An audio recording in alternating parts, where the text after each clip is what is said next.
We begin the current Daf Mesech Nedarim Daf Gimel. We begin 5 lines up on the down from Daf Yud Beis Amud Beis, where the Gemara had an interesting question. We began the last Mishnah, the concept known as Hatfasa. We spoke about already with Yodos, which are partial statements. We spoke about Kinuya, which is the title of this parak of slang, which is going to be considered Ned. And then we also spoke about it's called Hatfasa, which is, of course, you could say a Ned straight up. You could say Harei Alai, should be for me a carbon, fine. But then you could say that I want this to be like this. That's called hatfasa. You're not really saying directly what this should be. You're transferring from one thing to another. So the Gemara had a question, what's the halacha if, let's say, you have a carbon that was already, the blood was sprayed from the carbon. And you say, I want this piece of meat to be like this piece of meat.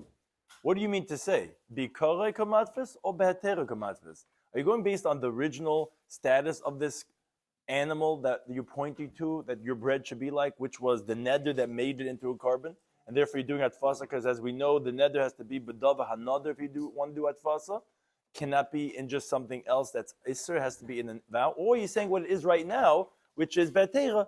So that's what the Gemara had this discussion. The Gemara now, at this point, wants to say that it's a machlekes tanoim if you're going beikare in primary, or now, the way it is right now, which would possibly be behetera.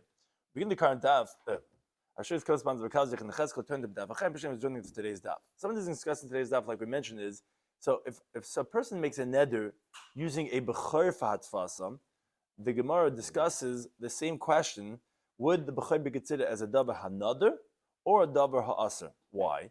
So on the one hand, the moment the bechor is born, so it's automatically mukdash. It's not something that you have to go ahead and create that to become as a carbon, because it's the firstborn animal. So therefore, that would be called a davar ha'aser. You're not making it prohibited because of a vow. It's automatically hektish. On the other hand, a person has to be verbally makdish the bechor, like the Gemara brings from a Rebbe that says, how do you know that a bechor that's born in the person's house, that it's a mitzvah to be makdish? Because it says, hazachar takdish, you have to actually be makdish. That's the question we're going to see in our Gemara. Would you call it a davar hanadar? Because ultimately there's a mitzvah to be makdish, or would you say not, because it is automatically sanctified from its birth? Additionally, the Gemara has, which again, these are the very technical cases, as we've seen up until this point in Mesech Nedarim, which is a little bit vague.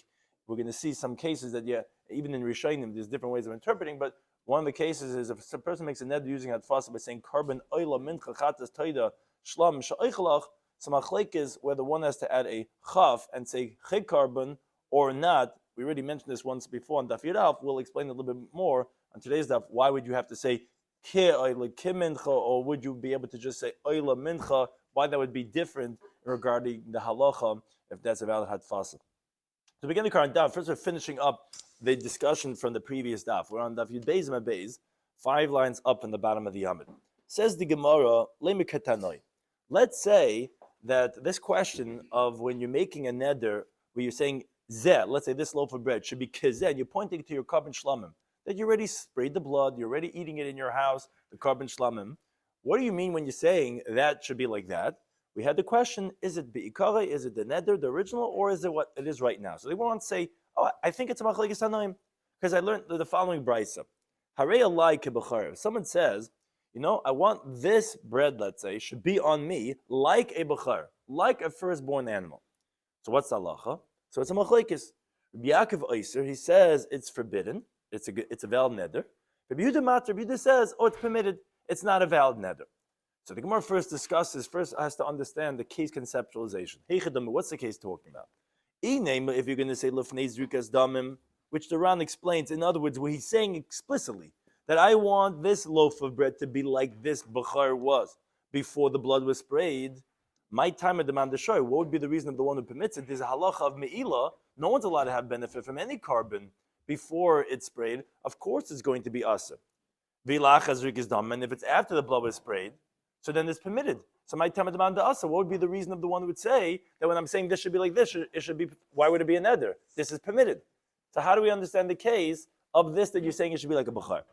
So the Gemara explains, obviously it's talking about like this. As you can see on top of your Gimel and Aleph. The machis basar bechar. You have a piece of meat from a carbon bechar after the blood of the carbon was already sprayed. And then he has another piece of meat sitting right next to that piece of meat.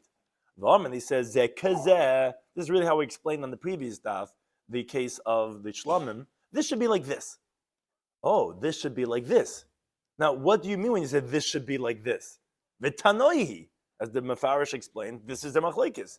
One of them holds b'karei matfis, you're going based on the original status of the bechor, which was forbidden before the blood was sprayed, and the other one is saying, oh no, you're going the way it is right now, which is mutter because after the blood was sprayed. So you see this a machlekes tanoim. Do you go b'karei? Do you go based on what its original status was, and that's what I mean to say, or do I go the way it is right now, which would be be'terik matfis? So the Gemara says, no, it's not necessarily the case. The Kuli Alma, you could say that everyone holds where he's explicitly saying, I want this piece of meat, my regular piece of meat I bought from the grocery store, I want it to be like this bechar meat that was lifnei zrikas dam, that was before the blood was sprayed. Or the Ran explains this on the bottom of Yud Beis and Beis that you could even be, you didn't say anything because that would have the same halacha anyway. But even so, that it's like going on before the blood was sprayed, which would be, it was in the forbidden status then. So what would be the reason of Rabbi Yisi that says that it's matter, that it's not going to be a forbidden neder? Because in my time, demand is shari. What's the reason? The one that says it's going to be permitted, it's not going to be prohibited as a neder? Because Amakra, the pasuk says by midbar. The pasuk that talks about Nadarim, it says kiyidar, neder. The pasuk says when the person is going to go ahead and make a neder, we already said this drasha many times before. Achayadur bedavar hanader. If you're doing hatfasa, if you're transferring one thing to another thing, it's saying it has to be that the vow isn't something else, that was prohibited through a vow. Lafuke b'char. Of course it's not going to be asa. What do you mean? It's before zrikas dam. Yeah, I'm saying this forbidden thing should be like this forbidden thing. Yeah, but b'char is excluded from that category. You know why? Because the davar ha'aserhu. B'char is not a davar ha'nader. B'char didn't become forbidden through a neder. It has automatically the sanctity that takes effect in it. Oh, so that's not a neder. You can't do hatfasa, even kudshim, carbon. We always say it's a classic neder, hareya like a carbon. That's the classic. Yeah, but which carbon? This carbon b'char? It's not a davar hanader. You can't do hatfasa. It's a davar ha'aser. So then says the Gemara, manda asa. So what's the reason of the one who says it would be prohibited? It would be a good neder, because Amakra, the pasuk says lashem. In that same pasuk, when it says ish kayider neder lashem, what does Hashem come to teach you? L'rabbis davar ha'aser comes to include something that's forbidden. What does that mean? That flies in the face of the drasha. You can't include davar ha'aser. So the Ran explains that the Gemara is going to shortly explain there's a mitzvah to be makdish a b'char. So it does have an element of davar hanader, like Taisus explains. We're saying a davar ha'aser like the case of b'char, because it is considered partially like a davar hanader, as the Gemara is going to explain. That lashem, which is an extra word, is coming to include that even something that's like a b'char, that's not totally neder, because, and that's the machlekes, but nothing to do with b'karei or behetera. Everyone's going on, let's say, its original status. But the machlekes would be regarding, do we consider b'char davar hanader or not? So then says the Gemara, once we explain that where does the man the Amr that says it is a neder, who knows it from Hashem? So man the Shari, the one that says that no, if you're being matfis in the b'char, it's not going to be a neder. So Lashem I avadle, he's obviously not using Lashem to include that b'char is considered davar hanader. What did he do with the word Lashem? So he needs it lamatfis b'chatas v'asham.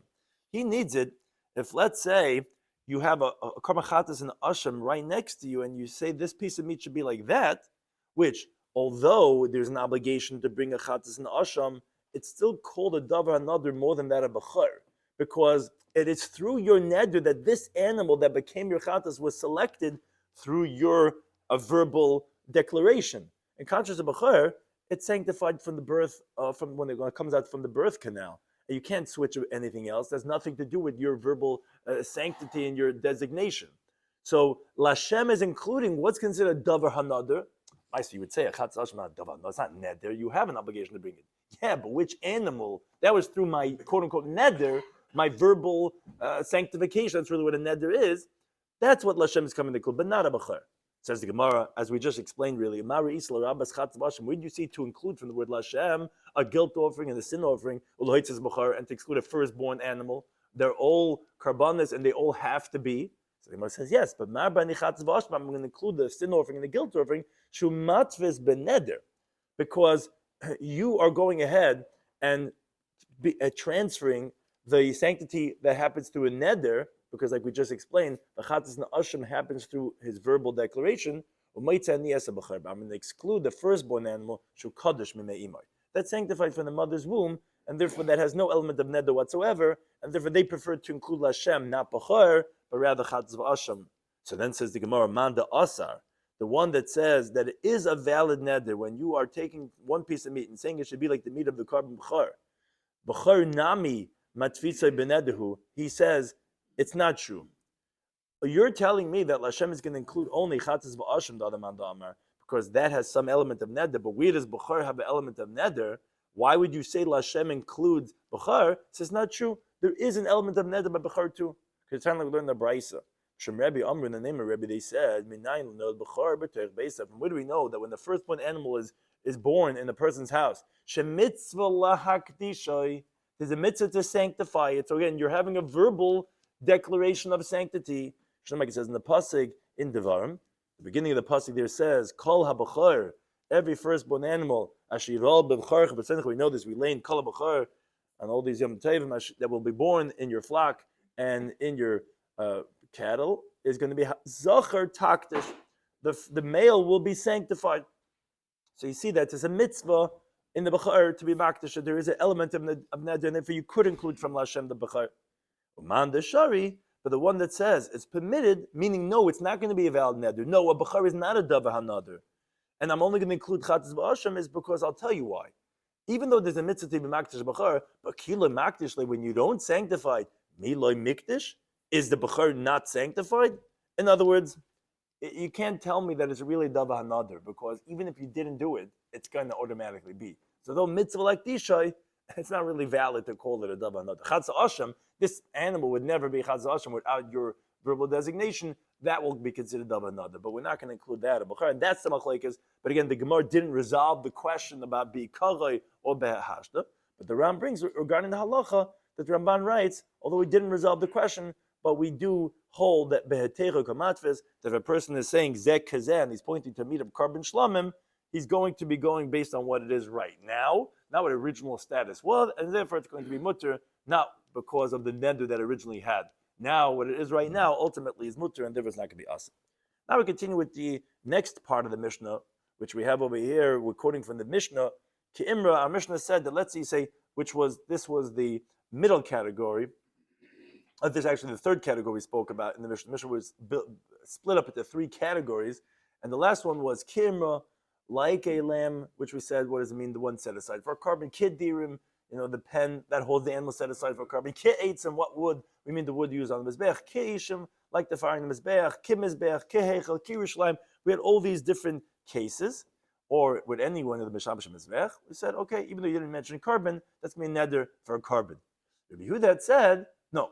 Whoever says Yerushalayim, these were his words, and again, you have to know, like the Rishonim, we go with the Ran, but how do you translate it? Rabbi Yehuda had said, and we said he is the Tana of the Mishnah, Rabbi Yehuda. We said this, Ha'omer Yerushalayim loy maklum, that he didn't refer to something that's aser when he says Yerushalayim. It relates to the carbon, where the carbonas could be eaten in Yerushalayim. So therefore, it's only effective if he added a chaf to it. So saying it should be like those items where there is an element of Isser over there. So the Gemara is going to introduce a brisa that will relate back to explain the halacha of our Mishnah. Tana, we learn the brisa. Let's say someone says imra or li-imra. So imra is the sheep, or for a sheep, or ki-imra, or like a sheep. Or these are all the cases we spoke about in the Mishnah. It's just really saying it in three different ways. Each one of them in three different ways. Didim, which is the pen. Lid didim, for the pen. Kid didim, like the pen, which is that where you keep the animals inside of there. Eitzim, wood. Li eitzim, full wood. Ki eitzim, like wood. Again, these are the woods of the mizbeach. Ishim, the fires. Li ishim, for the fires. Ki ishim, like the fires. Or, and again, we said that Mesechtes Nedarim is written differently than all the other Mesechtes, so it goes through a lot of things that other Mesechtes not necessarily would. Mizbeach, the Mizbeach, Limizbeach, for Mizbeach, Kimizbeach, Heichel, Leheichel, Keheichel, the sanctuary, to the sanctuary, like the sanctuary, or Yerushalayim, Li-Yerushalayim, Ki-Yerushalayim. So again, those are your introductory words. You're saying one of these Mishamshim Mizbeach, essentially. And then, says the Brisa Kul on all of them, If you say she'oichelacha, then I'm going to eat from you. So let's say you said eitzim she'oichelach. Any one of these words that we just said, introductory words, prefix, you say that I'm going to eat from you is awesome. Now, if you said lo yoichelacha, you say ke'etzim, let's say, any one of the words that I'm not going to eat from you, then mutter, then it's going to be permitted. So it says the Gemara, man shaminale, who is it that we know that holds the leishani leimra ki imra, that he doesn't differentiate between, if you say sheep to the sheep, like the sheep, all the same. Who is it, in other words, that even if you don't use a chaf, that it's not going to make a difference? Oh, you know who that is? That's Rameir. Rameir is the disputant of Rabbi Yehuda. Rabbi Yehuda holds in our Mishnah, as we explained, the Gemara really was old Rabbi Yehuda. We said whatever. Sher Rabbi Yehuda Omer. Rabbi Yehuda holds that it has to have a chaf. If you said without a chaf, lo maklum. Rameir holds that you don't have to have a chaf, and therefore you said imra leimra ki imra. It's all a good neder. Says the Gemara, but wait a second. If it's Rameir, the brayso, ema sefer. Look at the end of the brayso. The last case was, we said that if you said she'oichelach, obviously that's going to be us. So you're saying that this carbon, this wood, or this heichel, or all these elements that refer to carbonas, that what I'm going to eat from you, so it sounds like what I'm going to eat from you is going to be like a carbon, so that's going to be us. And Rameir doesn't have to say kid. It doesn't hold you have to say that, as we already explained on Daf Yomi. So, but ema sefer, but look at the next case. The next case was b'kulim, regarding all of them. If you said lo yoichelach, so you're saying carbon, let's say eitzim, whatever these words are, they mean referring to carbon. What I'm not going to eat from you is going to be mutter. Says the Gemara, and this is the one that gets a little confusing. Says the Gemara, wait a second, and we recorded this once before. But Tanad, we learned in the coming Mishnah. Mishnah said a case, la carbon loy oichelach. Again, this is gets confusing for people, but la carbon loy oichelach, because if you translate this, what it really sounds like is, for a carbon, what I'm not going to eat from you. Sounds like that what I am going to eat from you is not going to be a carbon, it's going to be chulin. Sounds like that should be mutter. But the next Mishnah is going to quote Rameir Oyser. Rameir says it's forbidden. Forbidden? Why would it be forbidden? What do you even say?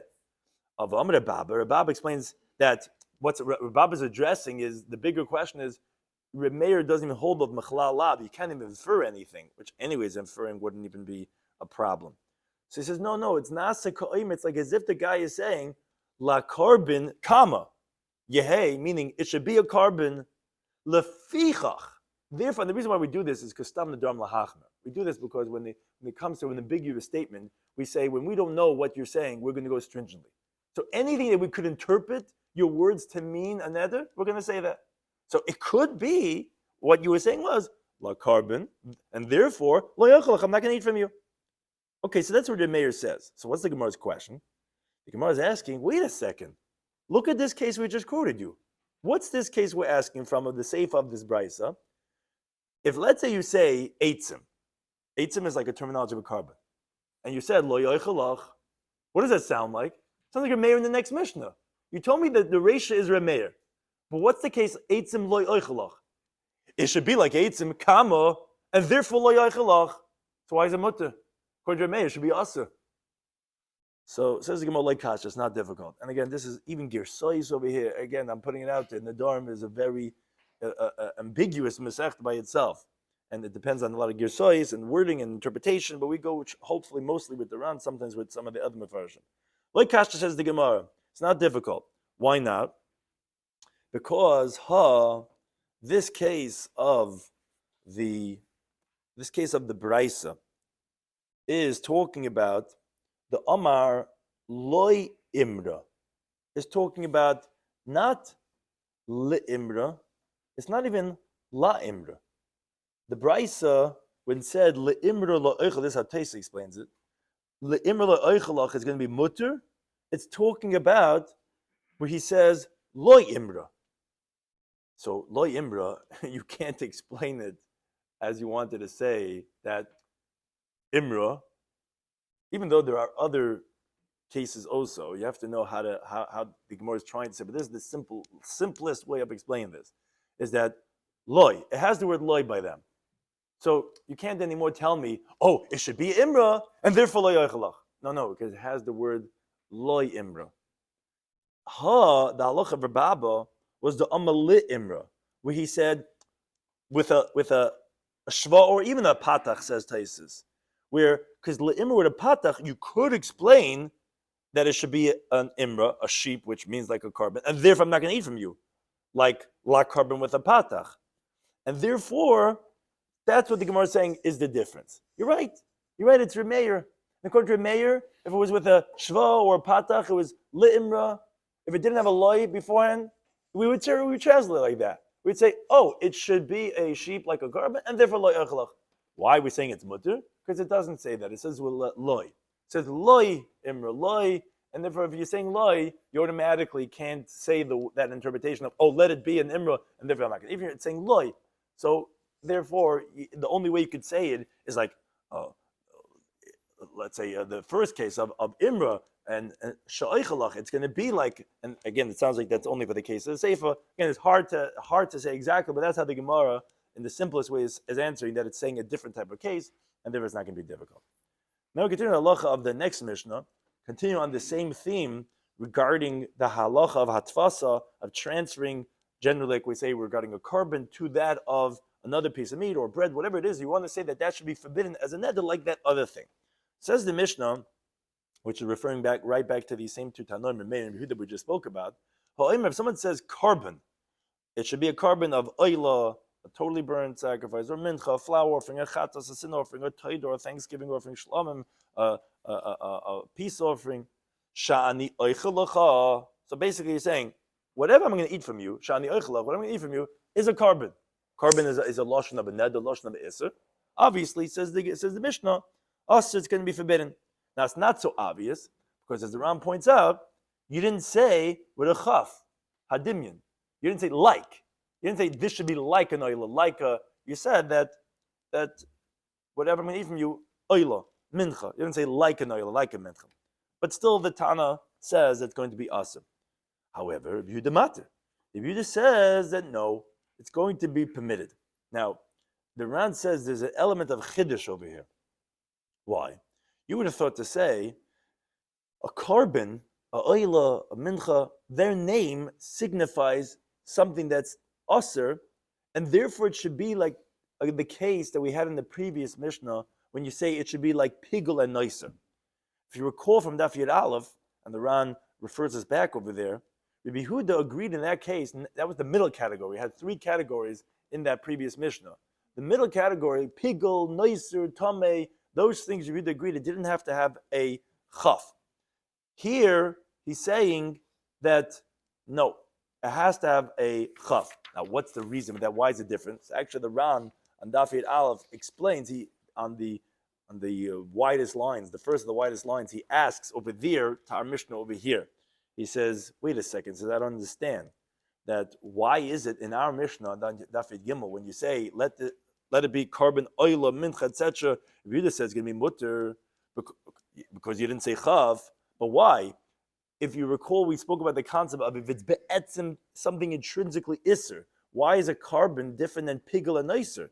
Says around, it's not a difficulty. You know why? Because all those things, even though their name signifies isser, a carbon is something that's usser in by itself, but the name oila doesn't signify isser. If someone says this animal is oila or chatas, he's not intending with that name for the isser of it.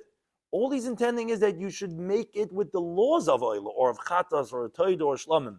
In contrast, by pigul and nicer, the shame pigul, the shame nicer has on it only isser. That's what pigul is. It's a davar aser. So if you say this should be pigul or nicer on this loaf of bread, his words are evident or obvious that his intention is for isser, like pigul and nicer, which is intrinsically davar aser, and therefore it can be aser even without the chaf. Again, this is very, very fine lines over here, but that's how the Ran explains, and that's the chiddush why we're saying over here this case of oila mincha chatas and Rabbi Yehuda is going to be matter. Why is it different over there where Rabbi Yehuda says it's going to be aser without a chaf, and here it requires a chaf? It's because no, oila doesn't mean it's a davar aser. It just, I want you to treat it the way an oila is treated.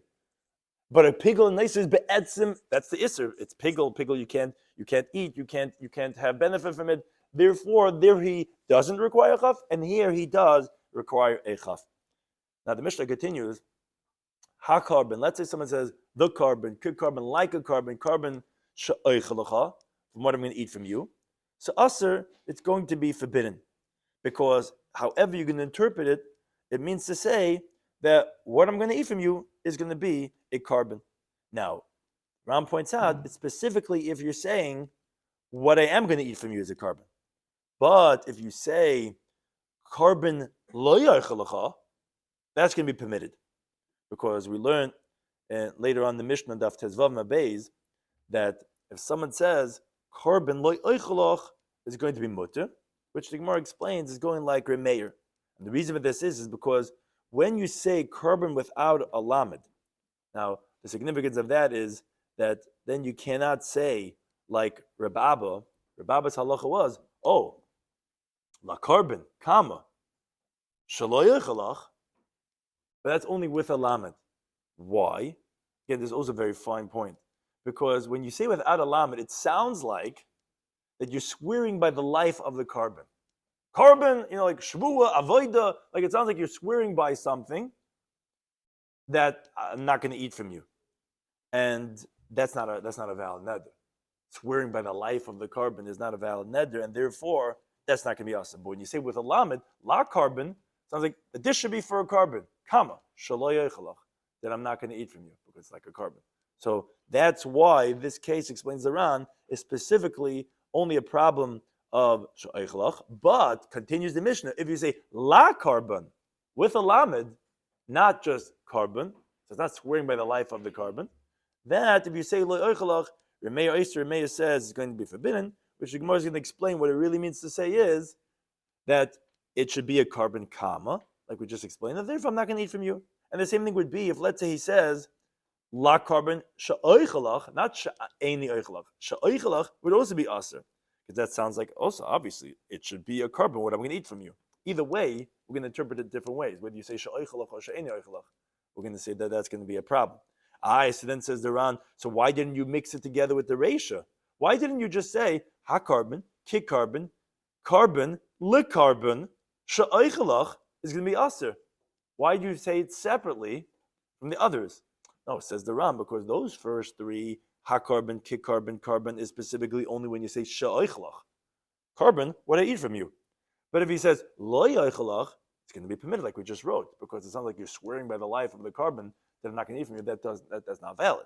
But when you say with a lamed, la carbon, again, we get such an education. What does it mean with just one, consonant about how this whole halacha changes, if it's a neder or not, and what the wording is.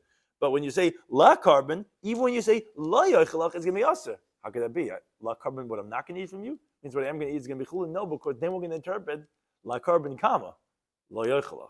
It's going to be a carbon, therefore I'm not going to eat from you. There's a lofikach over there. So that's why we didn't put it together, because they're not going to share the same end of the statement. They will only be shani eichalach. He could even be she'eni eichalach. So therefore we didn't put it together. Now the Gemara says Ketani. We learned in the Mishnah that it said, really the Gemara says ha-carbon, ki-carbon, carbon, she'eichalach, that I'm going to eat from you. Says the Mishnah, aser. Said the opening case was it's going to be forbidden. Says the Gemara, stama tana k'Remeir. Grab anonymous that this Mishnah is like Remeir, as we already pointed out from the Ran, because the leishani lebin imra leimra.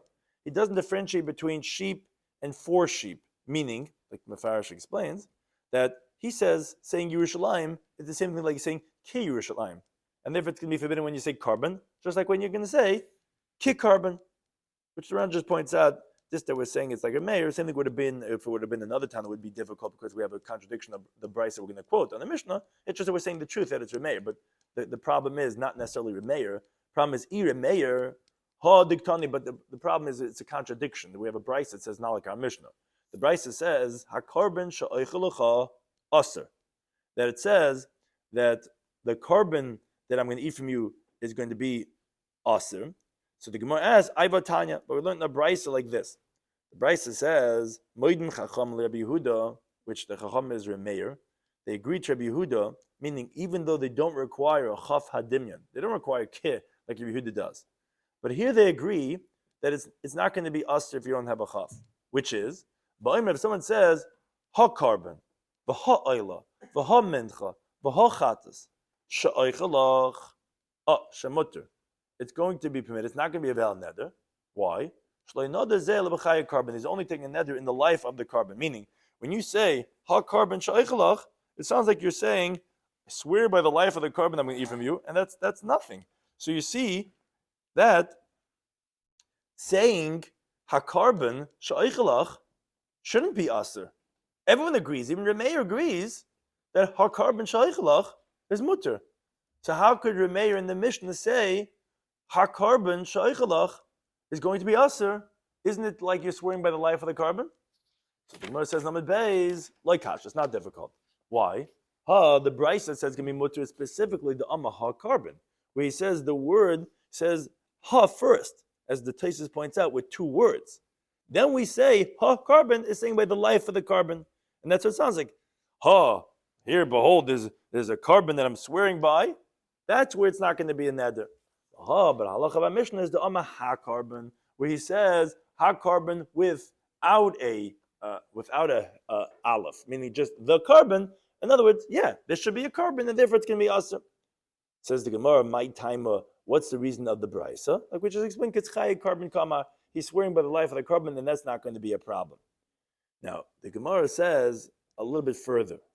In the Mishnah, we said katani. So okay, we explained the opening halacha why it's not a contradiction from the brisa, because the brisa is ha, not ha. It's the two words. Two words would say it sounds like you're swearing by the life of the carbon. That's not a problem. Mishnah was one word. Okay, but we said in the Mishnah, la carbon, and this we already explained before. La carbon, one of the cases was not a carbon. Again, that's we explained once in the previous Mishnah that when you say with a patach, la means like loy. So it sounds like la carbon, it shouldn't be a carbon of loy eichalach, what I'm not going to eat from you. And we said Remei says it's going to be forbidden, because or else how could it be? If it's not a patach, it's just a shva, so then for sure it shouldn't be a problem. What I don't eat from you should be a carbon. Sounds like what I will eat from you will not be a carbon.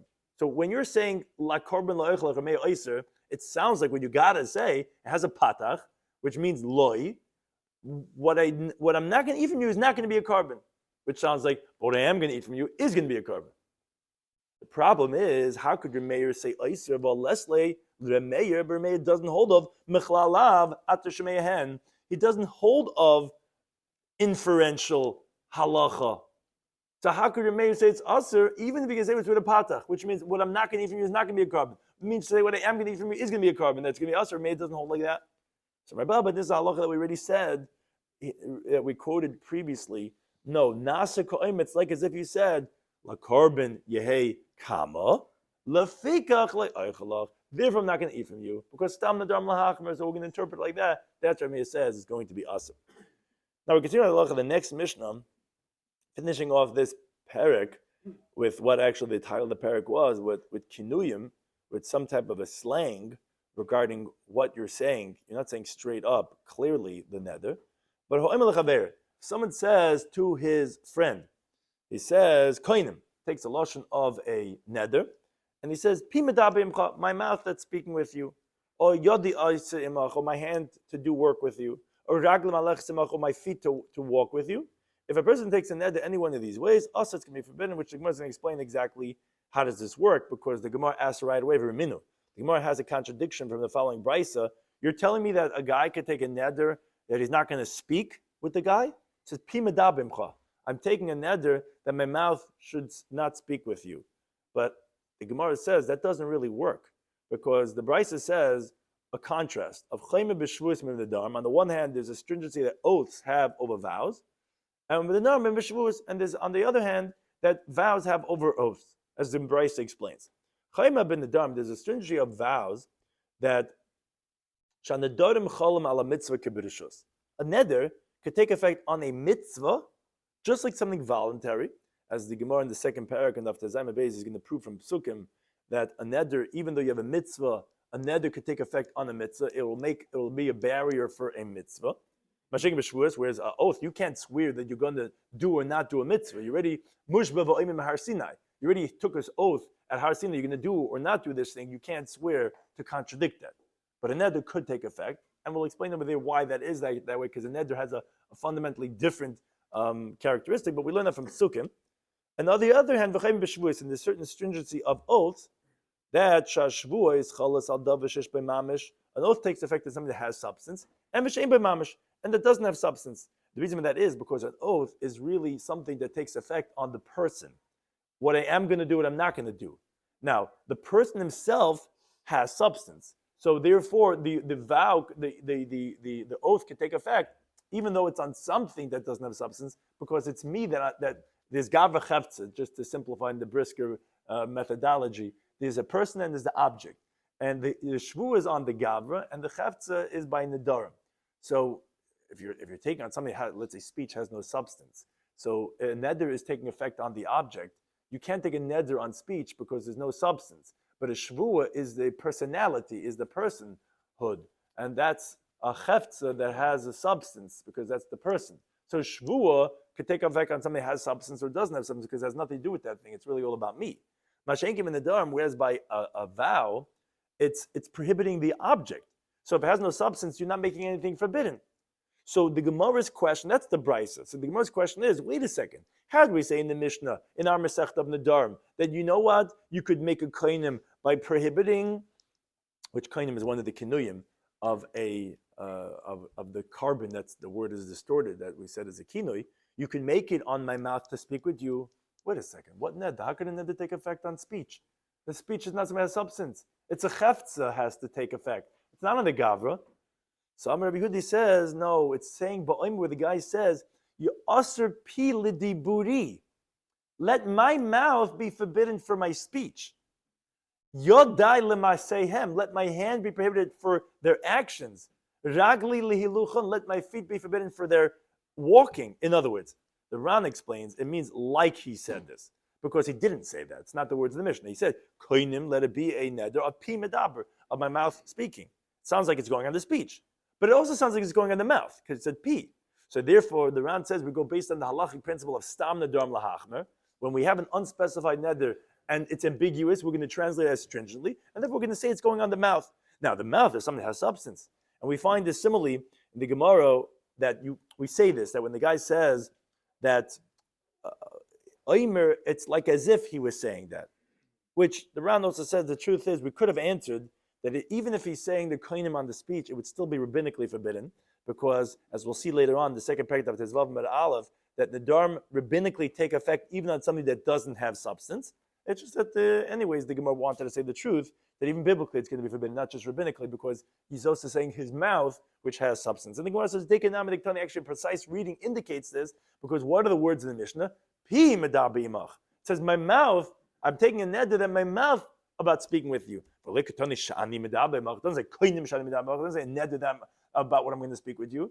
It's pi. Why is he mentioning pi? That to say that's an element of his mouth, which his mouth has something of substance. How can I shall return to you the first paragraph of Masechta Nedarim, parak kol kinuye, which spoke about, like we said, the slang, the yadois, the partial statements, whether mechichis or not mechichis, and we spoke about hatzvasa regarding transferring sanctity. And with that, we begin the second parak ve'el mutar. We'll just start the next Mishnah that the Ran just points out that since the first parak opened up with vows that are prohibiting, so therefore we open up the elu matar. Now these are the things that are permitted, meaning to say that these are not going to be valid nedarim to make a person forbidden. What are these cases? It says the Mishnah, chulin sha'eichalach. What I eat from you is chulin, which the Gemara is going to explain why would you have to say that. It seems pretty obvious. That's not a neder. He's saying what we eat from you is chulin. That's obviously permitted. But then the Mishnah continues with all different types of isurim, not davar hanader, but rather things that are prohibited. First, it starts with things that are forbidden to eat. Kabasa chazer, like the meat of swine. Then he says things that are even forbidden to have benefit from, what's called isuri hana, kavod kachavim, like idolatry. And then he says things that are forbidden to have hana that you can't even nullify. You can't even do bitl on. So we're grading higher and higher things of prohibition that he's saying, your food that we eat from you is like chazer, is like avodas kachavim, or kairis levuvin. What's iris levuvin? Iris levuvin is, this was idolatrous sacrifice. What they used to do is they used to pierce a hole in the skin of the animal opposite the heart. So this is a barbaric, where the animal was still alive, and they would rip it out, and they're still alive, they would cut a hole by its heart. That's oiris levuvin, the skin by the heart. Now, this is more severe in halacha than an idol itself, because although something idolatry, you could nullify it. Takroivers of it, that was sacrificed by idolatry, there's no bittul, you cannot nullify it. So we're just going in higher levels of isser. Isser achila, isser anah that has no bittul. And then we also say cases where, it's only forbidden to be eaten, but there's also tumah to it. For example, kenevelis or trephis, where they're not only forbidden to be eaten, but they also have halacha of tumah, like a dead animal or an animal had a moral defect. And then we say cases of that the tumah is so severe that it's even the size of a lentil.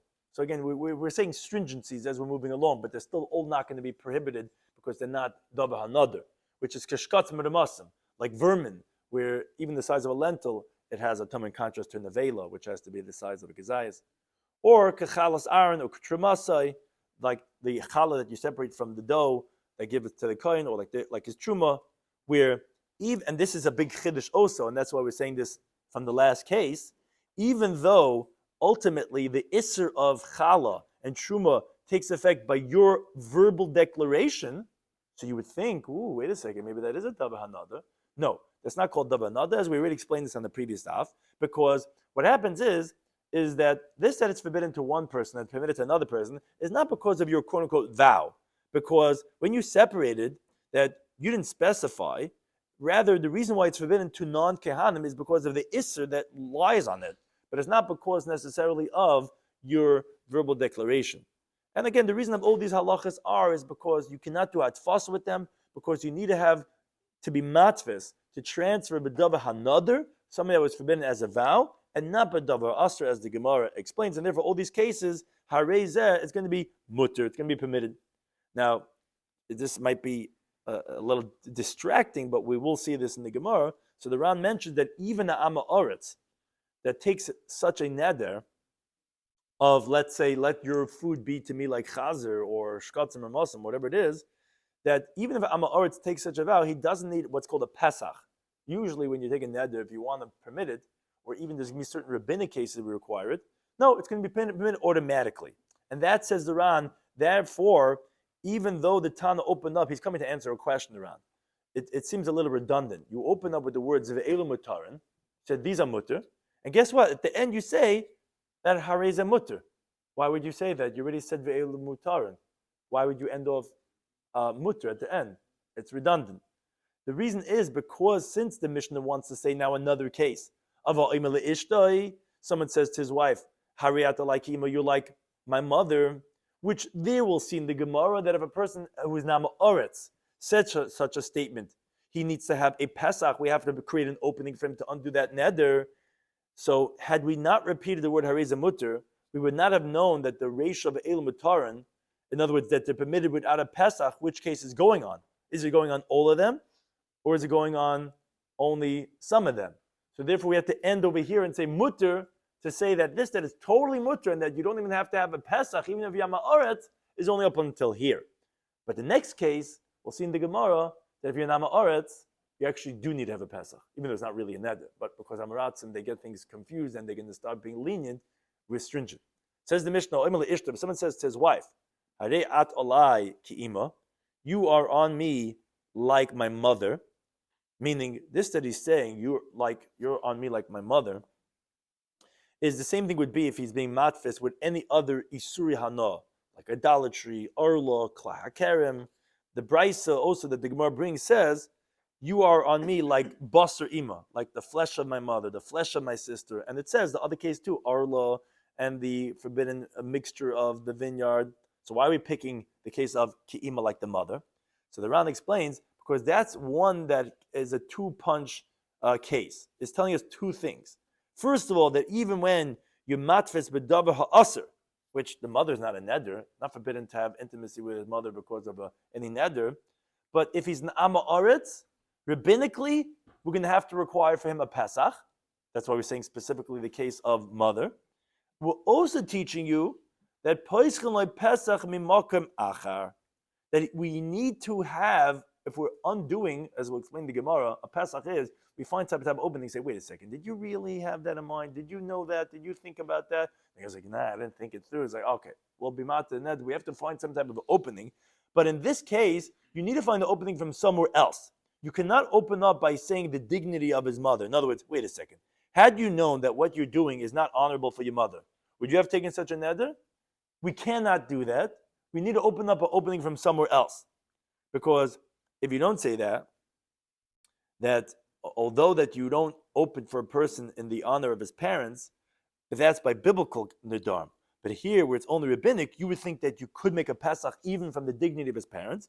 That says the Rashba quotes the Ran, that we had to tell you that no, you have to have the Pesach from somewhere else. And the Mishnah ends off, that the reason why we need to have a Pesach, and we need it from somewhere else, is that he shouldn't be frivolous with taking Nedarim. Which the Ram points out, it's specifically when he's making this neder on his wife, and he's being matfis b'dav ha'aser, then he needs a Pesach. Why? Because the norm is for a person, when he gets upset at his wife, he takes a vow prohibiting her. He says, you know what, you're forbidden to me like my mother.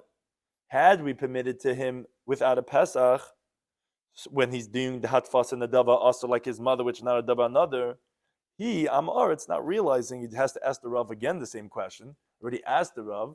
He's going to think the same would be even if he's matfis b'davar hanother. Therefore, when a very common example of doing this to the wife, said, no, you need a Pesach. So he's always going to come back to the Rav, and the Rav will know obviously when it's a problem, when it's not.